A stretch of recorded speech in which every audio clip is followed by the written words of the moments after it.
Bismillahirrahmanirrahim. Assalamualaikum warahmatullahi wabarakatuh. Perkenalkan, nama saya Anissa Sabiliandini. Saya dari kelas 1B Kesehatan Masyarakat, Stikes Karisma Persada. Di sini saya akan menjelaskan tentang daftar pustaka.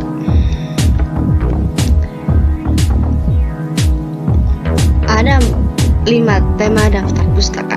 Pertama, definisi daftar pustaka. Yang kedua, unsur daftar pustaka. Yang ketiga, cara penulisan daftar pustaka. Yang keempat, ada penulisan daftar pustaka. Dan yang kelima, ada teknik daftar pustaka. Untuk definisi daftar pustaka yaitu suatu daftar yang di dalamnya mencantumkan nama pengarang, judul buku, penerbit, tahun terbit, dan hal-hal lainnya yang terkait. Penempatannya berada pada bagian akhir sebuah karangan atau buku dan susunannya diurutkan berdasarkan abjad. Yang kedua, ada unsur daftar pustaka. Apa sih unsur daftar pustaka? Unsur daftar pustaka itu ada 4. Pertama, nama pengarang yang dikutip secara lengkap. Kedua, ada judul buku termasuk judul tambahan. Yang ketiga, data publikasi seperti penerbit, tempat terbit, tahun terbit, cetakan keberapa, nomor jilid, dan tebal jumlah halaman buku tersebut. Untuk sebuah artikel diperlukan pula judul artikel yang bersangkutan, nama majalah, jilid, nomor, dan tahun. Lanjut ke yang ketiga, yaitu ada cara penulisan daftar pustaka. Dalam cara menulis daftar pustaka harus berdasarkan aturan yang sudah ditentukan. Berikut merupakan aturan dari penulisan daftar pustaka. Yang pertama, nama penulis.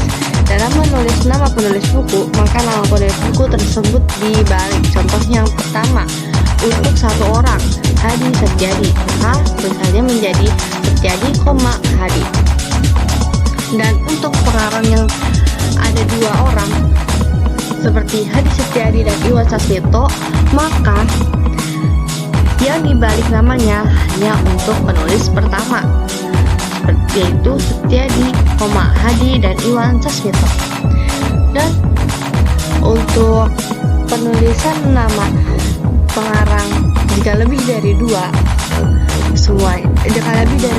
maka hanya nama pertama yang dibalik, dan selebihnya kita singkat dengan DKK atau Setiadi Hadi et al.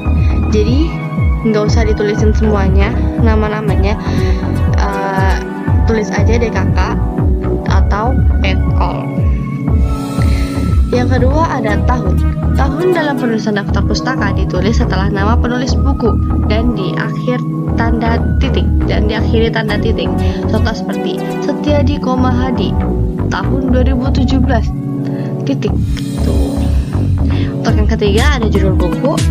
Judul buku ditempatkan sesudah tahun terbit dengan cetak miring atau bergaris bawah. Contoh seperti Setiadi, Hadi titik 2017 titik. Cerdas belajar bahasa Indonesia nih. Cerdas belajar bahasa Indonesia itu sebagai judul bukunya, maka ia harus dicetak miring atau digaris bawahi. Selanjutnya ada penulisan daftar pustaka.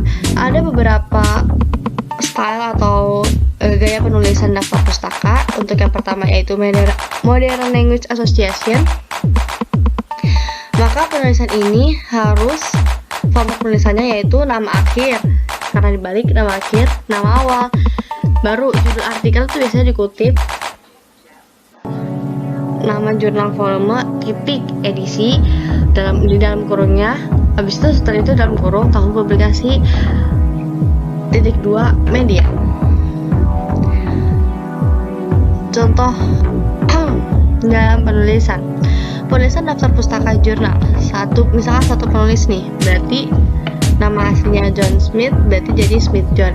Ya ingat aja, jadi kayak Studies in Pop itu judul artikelnya, Web Science itu nama jurnalnya, 12 itu berarti volumenya, 2009 berarti tahun publikasinya, 78 sampai 93 print itu nama medianya.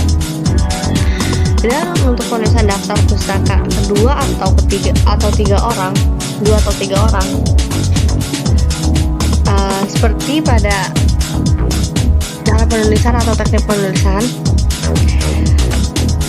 Sebelumnya sama saya jelaskan, jadi namanya itu yang dibalik cuman nama pengarang pertama. Untuk yang lainnya bisa ditulis dengan kata dan atau koma. Selanjutnya itu ada cara penulisan pustaka dari jurnal lebih dari 3 orang. Nah, kalau untuk yang lebih dari 3 orang kita pakai at all, seperti yang ada pada contoh. Penulisan daftar pustaka online atau internet. Untuk daftar pustaka ini, misalkan ada nama Sarah Johansson, maka tetap namanya dibalik, urutannya juga sama, mulai dari judul artikelnya, jurnalnya, terus volumenya, tahunnya, juga medianya.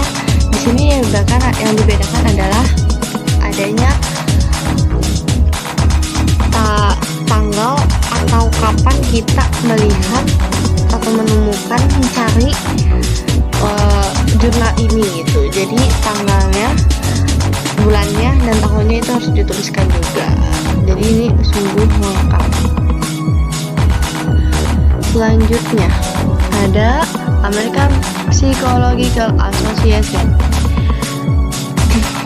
Format apa style American Psychological Association, atau kita sebut dengan apa style gitu. Biasanya kita sering mendapat nih tugas untuk format apa kan.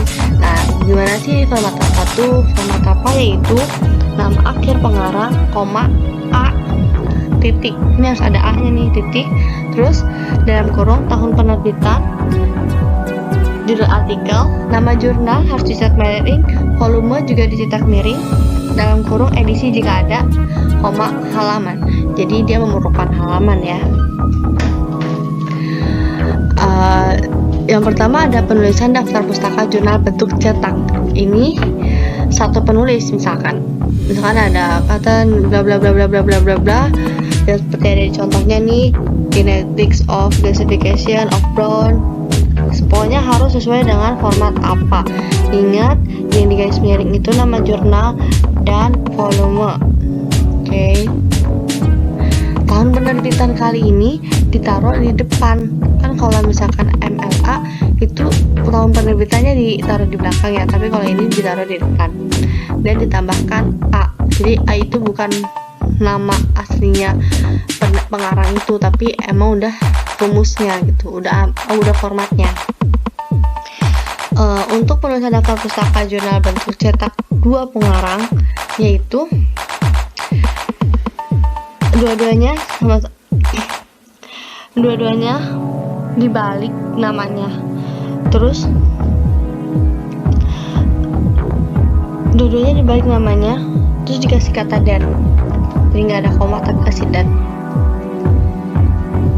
Lanjut, yang ketiga yaitu ada penulisan daftar pustaka jurnal bentuk cetak 3 pengarang. Misalkan nih ada bla bla bla bla bla, semuanya ditulis,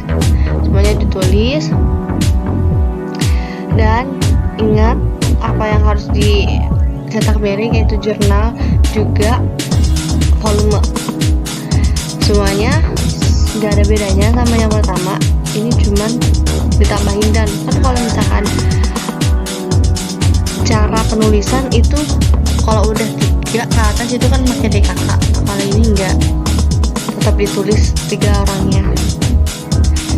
Penulisan daftar pustaka jurnal cetak lebih dari 7 pengarang. Nah, untuk format kali ini dia berbeda.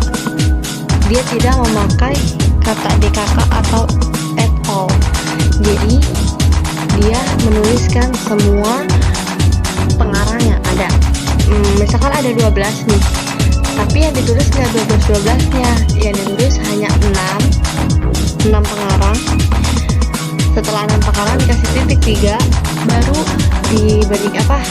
dikasih nama pengarang yang terakhir, misalkan kayak Leveno KJ. Nah, untuk penulisannya jadi dia tidak memakai at all, tapi untuk penulisan yang lainnya tetap sama seperti pada format apa.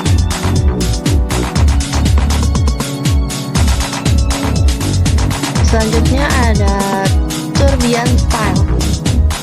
Berbeda dengan gaya citasi yang lain seperti halnya APA dan MLA. Citasi Tourbillon Style ini memiliki ciri khas yang mudah kita lihat adalah adanya penempatan nomor pada bagian akhir kutipan dan catatan kaki atau footnotes pada bagian bawah halaman yang memuat kutipan. Setiap akhir bab akan ditempatkan seluruh daftar referensi dalam bab itu dalam endnotes.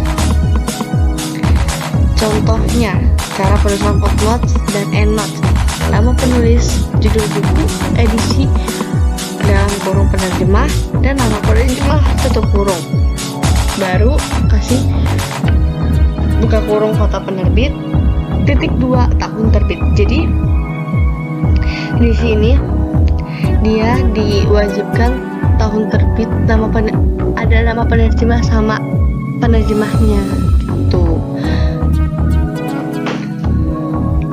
Seperti contoh yang ada di slide ini. Cara penulisan Tourbillon Style itu nama belakang, koma, nama depan, tengah, titik, judul buku atau volume. 2D, ED diterjemahkan oleh, itu seperti contoh kayak gitu ya, kota penerbit, habis itu penerbit, habis itu baru tahun. Contohnya Cahil, terus Thomas. Ini Thomas Cahil. Ini dia nama pengarangnya. Nah, habis itu The Gift of the Jews. Nah, ini judul buku atau volumenya dan lain sebagainya yang ada di slide ini. Lanjut ke teknik penulisan daftar pustaka. Baris pertama dimulai pada bias atau margin di sebelah kiri. Baris kedua dan selanjutnya dari referensi itu juga dimulai dengan 5 atau 7 kutukan ke dalam. Jarak antar baris 1 atau 1,5 spasi. Daftar referensi diurut berdasarkan abjad. Huruf pertama, nama keluarga penulis. Jika penulis yang sama menulis beberapa karya ilmiah yang dikutip, maka nama penulis itu harus dicantum ulang. Selain mengutip sumber-sumber cetak, penulis juga dapat mengumpulkan data dan referensi dari internet atau www. Apa sih www? www yaitu World Wide Web. Atau penulisan referensi sama aja dengan rujukan buku, hanya tempat nama dan tanggal terbit jenis berbeda. Artinya, unsur-unsur itu mengikuti tata cara penulisan di internet. Unsur-unsur yang dicantumkan dalam referensi internet adalah nama penulis yang diawali dengan penulisan nama keluarga, judul tulisan diletakkan di antara tanda kutip, data publikasi berisi protokol dan alamat, pub, tanggal pesan, dan atau waktu kunjungan dilaksanakan. Contoh nih, penulisan rujukan yang bersumber dari internet. Scientific American. Ini intinya kan, misalkan judulnya tahun 2000. Educational that will be taught. Ini nama jurnalnya. Nah, lalu kita masukin linknya atau URL-nya. Jangan lupa dia kapan kita mengaksesnya, kapan kita mendapatkannya, itu juga ditulis. Maka diakses pada 20 November tahun 2000 pada pukul 15.32 waktu Indonesia Barat. Jadi kalau kita mendapatkan referensi dari internet itu harus sangat detail, hingga kapan kita waktu dan jamnya itu, waktu atau jamnya itu benar-benar harus ditulis. Sekian presentasi dari saya. Haza